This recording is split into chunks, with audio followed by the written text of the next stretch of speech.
Hubungan harmonis Valentino Rossi dan Maverick Vinales diprediksi tak akan bertahan lama.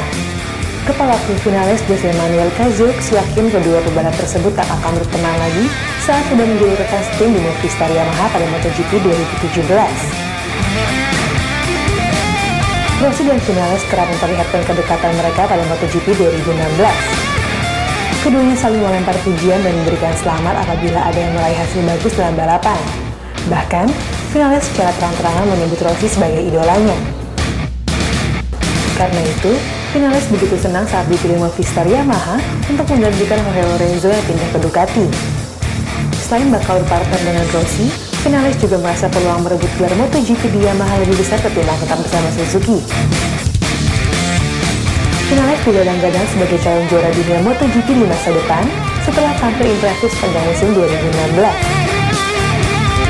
Pebalap berusia 21 tahun itu sudah 4 kali naik podium, termasuk meraih kemenangan MotoGP pertama di Silverstone, Inggris 4 September 2016. Maverick Vinales sementara berada di posisi keempat klasemen MotoGP 2016.